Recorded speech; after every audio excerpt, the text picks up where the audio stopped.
ನನ್ ತುಂಬಾ ದಿನದ ಆಸೆ ಆಯ್ತು. ಏನು ಅಂತ ಅಂದ್ರೆ ನಮ್ಮ ಕುಮಟದ ಗ್ರಾಮ ದೇವತೆನ ಎಲ್ಲರಿಗೂ ಪರಿಚಯ ಮಾಡಿ ಕೊಡ್ಬೇಕು ಅಂತ. ಇವತ್ತು ಅದಕ್ಕೇನೆ ನಾನು ಕುಮಟದ ಶಾಂತಿಕ ಪರಮೇಶ್ವರಿ ದೇವಿ ದೇವಸ್ಥಾನ ದೇವರ ಹಕ್ಲಲ್ಲಿರುವಂತದ್ದು ಇಲ್ಲಿಗೆ ಬಂದಿದ್ದೀನಿ. ಬನ್ನಿ ದೇವಸ್ಥಾನನ ತೋರಿಸ್ತೀನಿ, ಹಾಗೇನೆ ದೇವಸ್ಥಾನದ ಪರಿಚಯನ ನಿಮ್ಗೂ ಕೂಡ ಮಾಡ್ತೀನಿ.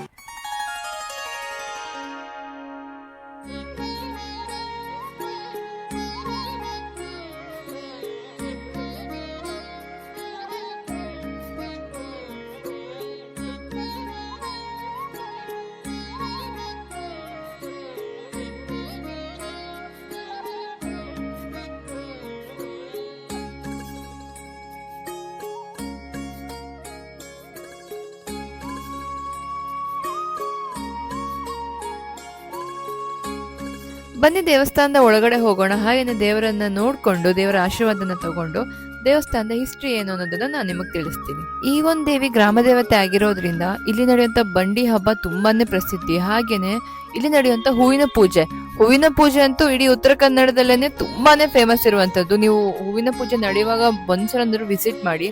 ಅದ್ರ ಒಂಚೂರು ಕ್ಲಿಪ್ಸ್ ಅನ್ನು ಕೂಡ ನಾನು ಇವಾಗ ಹಾಕ್ತೀನಿ, ನೀವು ನೋಡ್ಬೋದು ಎಷ್ಟು ಚೆನ್ನಾಗಿ ಅಲಂಕಾರ ಮಾಡ್ತಾರೆ ಅಂತ.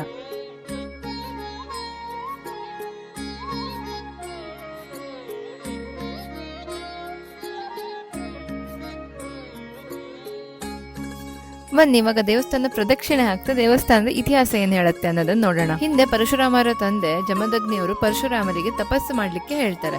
ಆಗ ಅವರು ಒಂದೊಳ್ಳೆ ಪ್ರಶಾಂತವಾದ ಜಾಗ ಹುಡುಕ್ತಾ ಇರ್ತಾರೆ. ಯಾರು? ಪರಶುರಾಮರು. ಅವರಿಗೆ ಕಣ್ಣಿಗೆ ಬೀಳೋದೆ ನಮ್ಮ ಈ ಸಹ್ಯಾದ್ರಿಯ ಮಡಿಲು. ಒಂದ್ ಕಡೆ ದಟ್ಟವಾದ ಕಾಡು, ಇನ್ನೊಂದ್ ಕಡೆ ಸಮುದ್ರ. ಇವನ್ನೆಲ್ಲ ನೋಡಿ ಅವರಿಗೆ ತಪಸ್ ಮಾಡಕ್ಕೆ ಇದೇ ಚೆನ್ನಾಗಿರೋ ಜಾಗ ಅಂತ ಅನ್ಸುತ್ತೆ. ಆಗ ಪರಶುರಾಮರು ಜಾಗಗಳನ್ನ ಗುರುತಿಸೋದಕ್ಕೋಸ್ಕರ ಅಕ್ಷತೆಯನ್ನ ಅಭಿಮಂತ್ರಿಸಿ ಅಷ್ಟದಿಕ್ಕುಗಳಲ್ಲೂ ಹಾಕ್ತಾರೆ.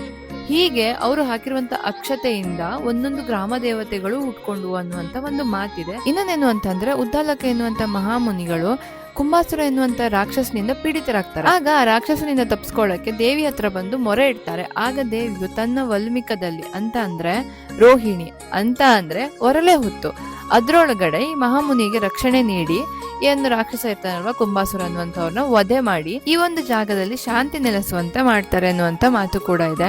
ಸ್ವಯಂಭೂ ಆಗಿರುವಂತ ಈ ದೇವಿಯ ಮೂರ್ತಿಯು ಇನ್ನೂ ಕೂಡ ಹುತ್ತದೊಳಗಡೆನೆ ಇದೆ. ಅದನ್ನ ಹೊರಗಡೆ ತೆಗೆಯದೆ ನವಮೂರ್ತಿಯನ್ನ ನಿರ್ಮಾಣ ಮಾಡಿ ಪ್ರತಿಷ್ಠಾಪನೆ ಮಾಡಿ ಇವಾಗ ಪೂಜೆ ಮಾಡ್ಕೊಂಡು ಬರ್ತಾ ಇದ್ದಾರೆ. ಇನ್ನೊಂದೇನು ಅಂತ ಅಂದ್ರೆ ಈ ಊರಿನ ಎಲ್ಲಾ ಕೃಷಿ ಬಿತ್ತನೆ ಕಾರ್ಯಗಳು ಕೂಡ ಇಲ್ಲಿ ಬಂಡಿ ಹಬ್ಬ ಆದ ನಂತರನೇ ಮಾಡೋದ್ರಿಂದ ಈ ದೇವಿಗೆ ಭೂಮಿ ತಾಯಿ, ಭೂದೇವತೆ ಅನ್ನೋದು ಕೂಡ ಕರೀತಾರೆ. ಹಾಗೇನೆ ಇಲ್ಲಿಯ ರೈತರು ಹೊಸ ಬೆಳೆ ಬಂದಾಗ ಅದನ್ನ ದೇವಿಗೆ ಸಮರ್ಪಿಸುವುದು ಇಲ್ಲಿನ ರೂಢಿ. ಹಾಗಾಗಿ ಮೊದಲನೇ ಭತ್ತದ ಬೆಳೆಯಲ್ಲಿ ದೇವಿಗೆ ಬಂದು ಹೊಸಕ್ಕಿ ಉಪ್ಪಾರ ಮಾಡಿಸೋದು ಇಲ್ಲಿ ಮೊದಲಿನಿಂದಲೂ ರೂಢಿಯಲ್ಲಿದೆ. ವರ್ಷದ ವಿಶೇಷ ದಿನಗಳಲ್ಲಿ ವಿಶೇಷ ಪೂಜೆಯನ್ನ ಈ ದೇವಸ್ಥಾನದಲ್ಲಿ ಮಾಡ್ಕೊಂಡೇ ಬರ್ತಿದ್ದಾರೆ. ಯುಗಾದಿ ಪೂಜೆ ಇರ್ಬೋದು, ಅಕ್ಷಯ ತೃತೀಯ ಪೂಜೆ ಇರ್ಬೋದು, ಗಡಿ ಹಬ್ಬ, ನವರಾತ್ರಿ ಉತ್ಸವ, ಸಪ್ತಪ್ರಹರ ಭಜನೋತ್ಸವ, ಹಾಗೇನೆ ಪುಷ್ಪ ಪೂಜೆ ಅಂತೂ ನೀವು ಕಣ್ ತುಂಬಿಸ್ಕೋಬೇಕು, ಅದನ್ನ ಅಷ್ಟು ಚೆನ್ನಾಗಿರುತ್ತೆ. ಹಾಗೇನೆ ಪ್ರತಿಷ್ಠಾನೋತ್ಸವ, ದಿನ ದೇವಿ ಮೆರವಣಿಗೆ ಎಲ್ಲ ಮಾಡ್ತಾರೆ. ಅದಾದ್ಮೇಲೆ ಬಂಡಿ ಹಬ್ಬ ಅಂತೂ ಇನ್ನೂ ಚೆನ್ನಾಗಿರುತ್ತೆ. 11 ದಿನಗಳ ಕಾಲ ನಡೆಯುತ್ತೆ ಬಂಡಿ ಹಬ್ಬ. ಕಳಶದ ಮೆರವಣಿಗೆ, ಹಾಗೇನೆ ಮುಖವಾಡ ಹೊತ್ತು ನಡೆಯೋದು, ಅದಾದ್ಮೇಲೆ ಕೆಂಡ ಹಾಯೋದು ಅಂತಾರೆ. ಜಾಸ್ತಿ ಕಟ್ಟಿಗೆ ಎಲ್ಲ ಹಾಕಿ ಅದಕ್ಕೆ ಕೆಂಡ ಮಾಡಿ ಇರ್ತಾರೆ. ಕೆಂಡ ಅಂದ್ರೆ ಗೊತ್ತಾಗತ್ತಲ್ಲ ನಿಮ್ಗೆ, ಅದನ್ನ ಹಾಯೋದು, ಅದ್ರ ಮೇಲೆ ನಡ್ಕೊಂಡು ಹೋಗ್ತಾರೆ ಭಕ್ತರು. ಹಾಗೇನೆ ಈ ಕಳಿಸಿದವರು ನಡಿಲೇಬೇಕು. ಅದನ್ನೆಲ್ಲ ನೋಡ್ತಾ ಇದ್ರೆ ತುಂಬಾನೇ ಡಿವೋಷನಲ್ ಫೀಲ್ ಬರುತ್ತೆ. ನಾನು ಹೋಗಿದ್ದಿನ ಚಂಪಾಷಷ್ಠಿ ಇತ್ತು, ಹಾಗಾಗಿ ಇಲ್ಲಿನ ನಾಗದೇವರಿಗೆ ವಿಶೇಷವಾದ ಪೂಜೆ ನಡೀತಾ ಇತ್ತು. ಎಳ್ನೀರ್ ಅಭಿಷೇಕ, ಹಾಲಿನ ಅಭಿಷೇಕ, ಹಾಗೇನೆ ಪುಷ್ಪಾಲಂಕಾರ ಮಾಡಿ ಪೂಜೆನ ಮಾಡಿದ್ರು. ತುಂಬಾ ಜನ ಭಕ್ತರು ಕೂಡ ಬಂದಿದ್ರು. ಸೊ ನೀವು ಒಂದ್ಸಲ ಪೂಜೆನ ಕಣ್ ತುಂಬ್ಕೊಳ್ಳಿ.